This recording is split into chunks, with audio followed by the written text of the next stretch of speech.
Okay, so when you hear the word prophet, what immediately comes to mind? We all have these pictures in our heads, but what did that word really mean in its original world?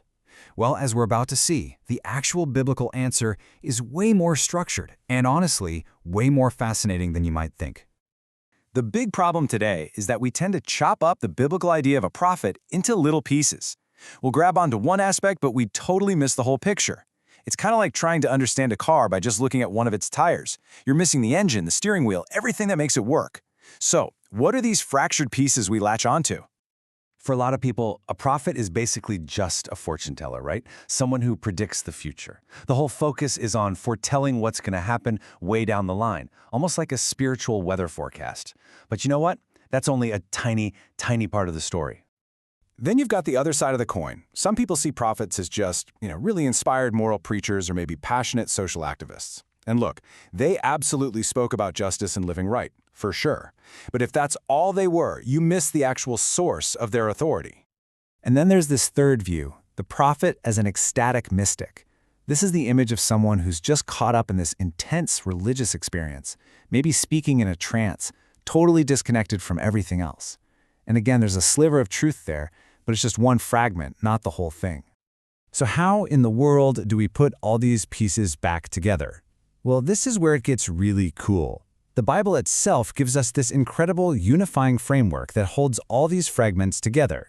And it's this idea of the divine counsel. This is the key. This is what unlocks the entire prophetic tradition. Think of it like a king's royal court, but on a cosmic scale.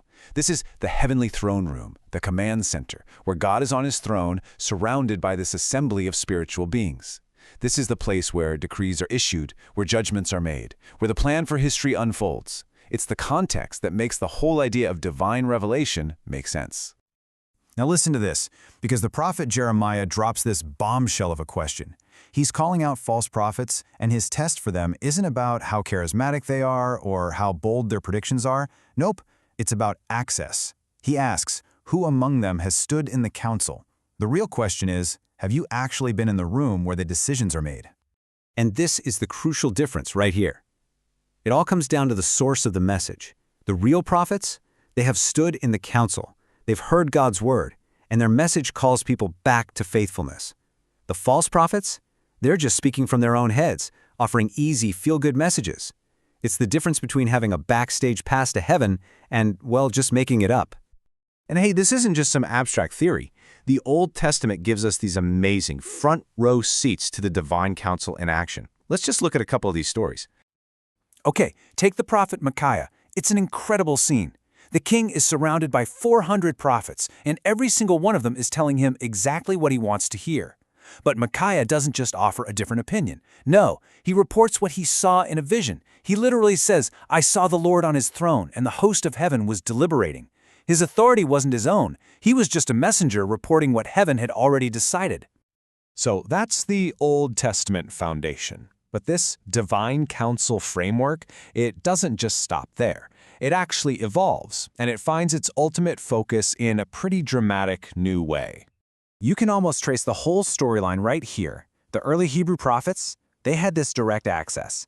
Later on, you see seers having these incredible visions of ascending into the heavens. But then, with Christ's ascension, bam, the entire dynamic shifts, and that leads directly to the apostolic witness we see in the New Testament. So get this, the New Testament doesn't throw this idea away. Not at all. It fulfills it. The divine counsel isn't gone. It's just completely recentered on one person, Jesus Christ, who is now sitting on the throne at God's right hand. From the Transfiguration all the way to the book of Revelation, the whole heavenly assembly now revolves around the Son. Okay, so we've built up this incredibly high view of heavenly revelation, right?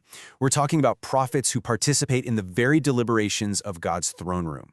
And just when you think it can't get any more intense, the Apostle Paul comes along and introduces this radical, totally surprising, and absolutely crucial plot twist. I mean, just look at this list. Paul is laying out the spiritual A-list: prophecy, supernatural knowledge, faith that can literally move mountains. He even talks about speaking in the tongues of angels, the actual language of the heavenly council we've been talking about. You'd think that's the absolute peak, right? It doesn't get more impressive than that. Or does it? And this right here is the climax of the entire biblical tradition. Paul takes the most spectacular spiritual gift you can imagine, speaking the language of heaven itself, and says that without love, it's all just meaningless, irritating noise. A noisy gong, a clanging cymbal. And that is the key insight. Love isn't just some nice sentimental add-on for a prophet. It is the thing that proves it's real. It's the validating essence.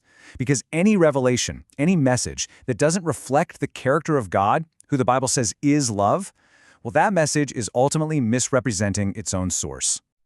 So let's bring this all back to our original question. Now that we have this full biblical picture, we actually have some clear, actionable ways to think about this stuff today. It helps us move beyond just being wowed by spectacle and gives us a real framework for discernment. So what's the test? Well, first, does it line up with Scripture? Because God's counsel doesn't contradict itself. Second, does it exalt Christ? Does it point people to the Son, who is now the center of everything? Third, does it bear the fruit of love? Does it reflect God's character in its tone and its effect on people? And finally, is it submitted to the community to be tested? These are the real tests, not just how spectacular or emotional it feels. So what's the big takeaway from all this? True prophecy isn't about having some spectacular, private experience. It's all about you. It's about faithfully participating in what God is doing and reflecting the one who sits on the throne, both in your message and in your character. And that leaves us with one last, pretty provocative thought to chew on. If even the most authentic, straight-from-heaven revelation needs love to have any meaning at all, what does that ask of us? Not just of people who might speak, but of every single one of us, in how we listen, how we discern, and ultimately, in how we choose to live our lives.